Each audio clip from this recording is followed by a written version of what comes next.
जय श्री कृष्णा। चलिए बात करें कि मिथुन राशि के लिए, मिथुन लग्न के लिए 31 से लेकर के और 6 सितंबर का वीक कैसा है। तो पिछले वीक से बड़ा रिलीफ मिलने लगा। मंगल और केतु बहुत दूर दूर होते जा रहे हैं, मंगल तेज गति से निकल गए तो थोड़ा आराम पड़ गया है। लेकिन भाई फिर प्रॉब्लम आ रही है। मंगल और बुध अब पास में आ गए, ये भी एक कंजंक्शन का कॉम्बिनेशन है, सीज्ड कॉम्बिनेशन है, जकड़न का कॉम्बिनेशन है।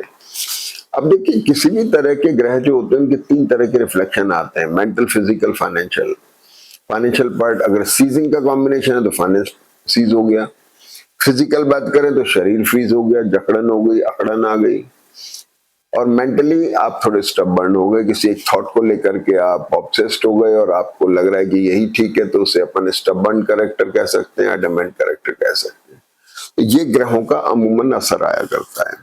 अब यहां देखेंगे तो मंगल बुध की जो पोजीशन है, ये दोनों ग्रह इस वीक में नियरेस्ट आ रहे हैं और उसकी वजह से गुरु स्ट्रेस में आ रहे हैं।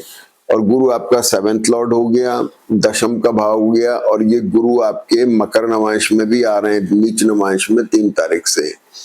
भाई एक तो कामकाज को ध्यान में रखना है, मोटी बात यह है कामकाज को लेकर के विशेष ध्यान रखें। जिनकी जन्मपत्री थोड़ी भी वीक है वो लोग नौकरी वगैरह अपना कारोबार बचा के रखें, कोशिश ये करें। दूसरी बात, अपने स्पाउस के रिलेशन, उसके साथ रिलेशन या उनकी हेल्थ, दोनों के लिए ही बड़ा इंपॉर्टेंट टाइम है, आपको बचा के रखना है।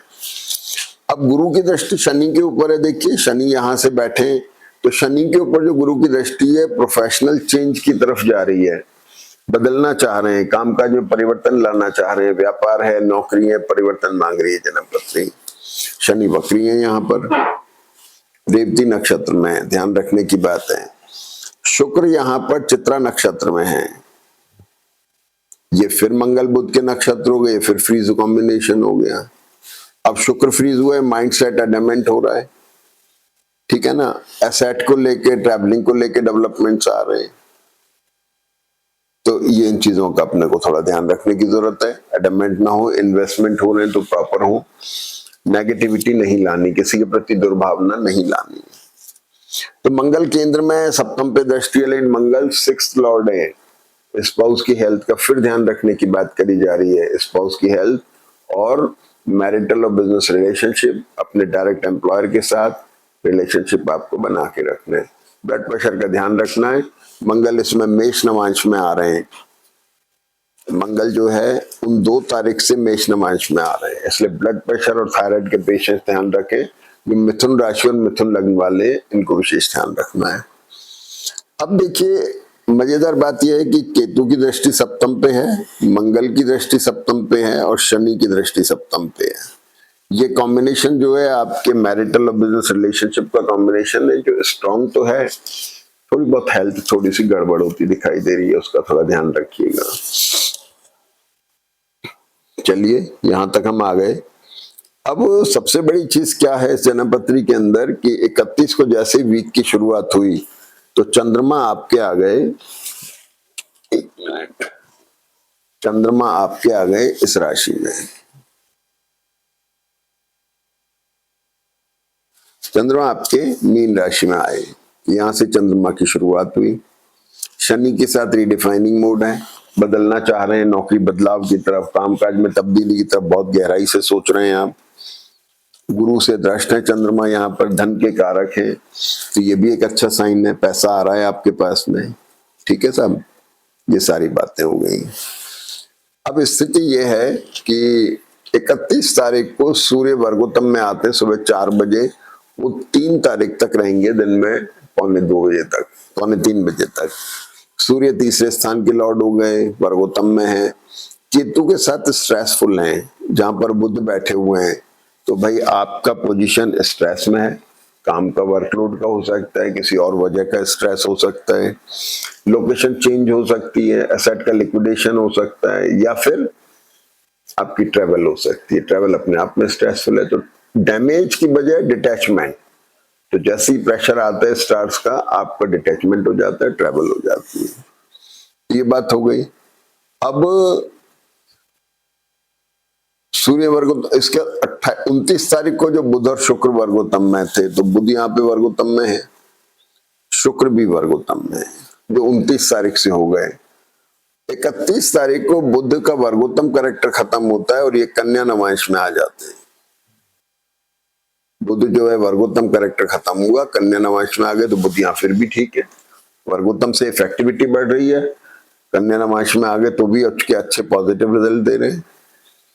इसके बाद में 31 को चंद्रमा जो मीन राशि में थे वर्गोत्तम में है रात को 21 बजे से, मतलब 9:30 बजे से सुबह 3:30 बजे तक। हालांकि ये टाइम बड़ा डिफरेंट है इंडियन सिस्टम के हिसाब से, लेकिन कुछ बच्चे ऐसे हैं जो रात के समय नाइट शिफ्ट में काम करते हैं, उनके लिए बहुत अच्छा वक्त है, वो इसको चूज कर सकते हैं किसी इंपॉर्टेंट काम में। इसके बाद चंद्रमा मीन से चले जाते हैं मेष राशि में, तो रात को करीब 3:30 बजे के बाद से ये चंद्रमा मेष में गए और सुबह 9:15 तक यहाँ भी वर्गोत्तम में रहते हैं।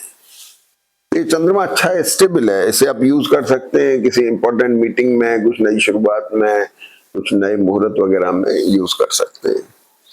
और इस चंद्रमा के ऊपर केतु की दृष्टि है। इस केस में एक बड़ी इंपॉर्टेंट चीज है कि मंगल और राहु जो हैं इनकी पोजीशन बड़ी स्ट्रांग बन रही है, दोनों का जो है एक कॉम्बिनेशन बन रहा है बड़ा इंपॉर्टेंट, जो भाग्य का और लग्न का है, छठे भाव का भी है, एकादश भाव का। तो राहु मंगल का कॉम्बिनेशन बड़ा अच्छा कॉम्बिनेशन है, स्ट्रॉन्ग कॉम्बिनेशन। अब देखिए कि 1 तारीख को एक सबसे बड़ी घटना ये होती है कि मंगल और बुध क्लोजेस्ट पोजीशन पर हैं। तो मैंने कहा ना जकड़न का कॉम्बिनेशन है, शारीरिक मानसिक आर्थिक किसी भी तरह की जकड़न हो सकती है। मानसिक है तो एडमेंट हो गए, आप स्टबर्न हो गए, किसी एक थॉट को लेके पीछे पड़े, आप समझते यही ठीक है। शारीरिक तौर पे शरीर में दर्द वर्द हो सकते हैं, हार्निया, अपेंडिक्स, स्टोन और साइड शुगर के पेशेंट थोड़ा ध्यान रखें, ब्लड प्रेशर के और थायराइड के। और फाइनेंशियली में भाई पैसा नहीं आ रहा, पैसा जकड़ गया, संभावना खूब बन रही है, आ नहीं रहा, इस तरह की चीजें आती हैं। और इसके बाद में आप देखेंगे तो 2 तारीख को ये जो शुक्र कन्या राशि में जो नीच राशि कही जाती है शुक्र की, ये शुक्र तुला राशि में आ जाते हैं और शुक्र तुला में फिर वर्गोत्तम में है, मतलब वर्गोत्तम कैरेक्टर शुक्र का नहीं गया है। कन्या में भी थे और अब वर्गोत्तम में यहाँ भी, यहाँ शुक्र अपनी ही राशि में है। ये बड़ा इंपॉर्टेंट फैक्टर है, बड़ी इंपॉर्टेंट पोजीशन है। और चंद्रमा जो है यहाँ पर 2 तारीख को मेष राशि में है, तो शुक्र और चंद्रमा का कॉम्बिनेशन बहुत अच्छा है, बहुत आप अच्छे दूरंदेशी से रिलेशन ले सकते हैं, सोच विचार कर सकते हैं, किसी चीज का मैं कहना चाहिए कि नतीजा निकाल सकते हैं। 2 तारीख से मंगल भी मेष नमांश में, जैसे मैंने कहा था कि मंगल मेष नमांश में आ रहे हैं, ब्लड प्रेशर थायराइड के पेशेंट्स को विशेष ध्यान रखना है, खासतौर पे वो लोग जिनकी मिथुन लग्न है, मिथुन राशि, इनको विशेष ध्यान रखना है। इसके बाद में 2 तारीख को एक बड़ी घटना यह है कि चंद्रमा भरणी नक्षत्र में है। ये जो चंद्रमा है मेष राशि में, ये भरणी नक्षत्र में है, तो ये भरणी नक्षत्र आपका 2 तारीख का है और इसमें आपको ध्यान रखना है कोई बहुत इंपॉर्टेंट काम या करना हो उसको टालने की कोशिश करें, नहीं रुक सके तो एक अलग बात है, क्योंकि भरणी नक्षत्र शुक्र का नक्षत्र, शुक्र भी यहाँ वर्गोत्तम में है, इसलिए तक नुकसान भी नहीं है, लेकिन फिर भी कोशिश करें, विंसिकल है, आप इसमें किए हुए कामों को कभी कभी पुनर्विचार करना पड़ जाता है, इसलिए अगर कोशिश करें, मान लीजिए रुक सके तो टाल सके तो डाल दें। इसके बाद में देखिएगा कि 3 तारीख को चंद्रमा वृषभ राशि में आ जाते हैं। चंद्रमा यहाँ आ गए वृषभ राशि में, यहाँ वृषभ राशि में शनि से दृष्ट होकर फिर रिडिफाइनमेंट की पोजीशन आ गई। गुरु से दृष्ट शनि है, शनि चंद्रमा को देख रहे हैं, एक्सप्लोरिंग मोड में तो है, इसमें तो कोई डाउट नहीं है। द्वादश में ओके धन के भी कारक हुए चंद्रमा और दूसरा ट्रेवल के भी कारक हुए। इसके बाद में 3 तारीख को गुरु मकर नमांश में आ जाते हैं। ये जो गुरु है यहाँ पर, ये नीच नमांश में चले जाते हैं। मकर नमांश गुरु का नीच नमांश होता है, तो 7th लॉर्ड जो है उसका लॉर्ड 2nd हाउस में आके मंगल बुध से कवर है और यहाँ पे नीच नमांश में चला गया। दोबारा से बात करो, स्पाउस की हेल्थ का ध्यान रखना है, विशेष तौर पे उनके साथ रिलेशनशिप का ध्यान रखना है और अपने इमीडिएट बॉस से, या अगर आप बिजनेस में हैं तो अपने वेंडर्स के थोड़ा सा रिलेशनशिप को बना करके रखना है। इसके बाद में 3 तारीख को सूर्य कन्या नमांश में आ जाते हैं, तो सूर्य का भी वर्गोत्तम कैरेक्टर अब खत्म हो गया, इतनी इफेक्टिविटी जो थी वो खत्म हो गई, सूर्य कन्या नमांश में आ गया। और इसके बाद में वृषभ राशि और फिर इसके बाद में 4 तारीख को यहां देखेंगे तो चंद्रमा भरणी रोहिणी नक्षत्र में वर्गोत्तम में है। ये रोहिणी नक्षत्र चंद्रमा का और वर्गोत्तम में चंद्रमा है 4 तारीख को सुबह 6:10 से 11:48। तो ये समय भी बहुत बढ़िया है किसी नई शुरुआत के लिए, नई मीटिंग्स के लिए, कुछ भी नया शुरुआत के लिए बहुत अच्छा वक्त है। और इसके बाद में लास्ट में 5 तारीख को चंद्रमा मिथुन राशि में आ जाते हैं जो मंगल के साथ में है। भाई ध्यान रखना है, एक्यूट एसिडिटी का विशेष ध्यान रखना है, स्किन एलर्जी का ध्यान रखना है, धूप में जाएं तो थोड़ा ध्यान से जाएं, थोड़ा असर आ सकता है।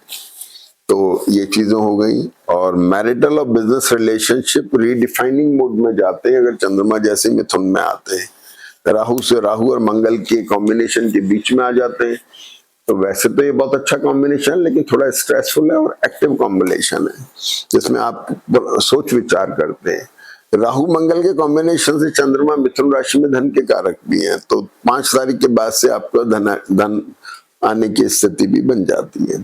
तो ऐसे करके ग्रह बड़े अच्छे मूड में हैं और बड़ा अच्छा रिजल्ट देते दिखाई दे रहे हैं। लेकिन भाई थोड़ा एक्टिव तो होना पड़ेगा, तभी ग्रहों के अच्छे रिजल्ट मिलेंगे। जय श्री कृष्ण।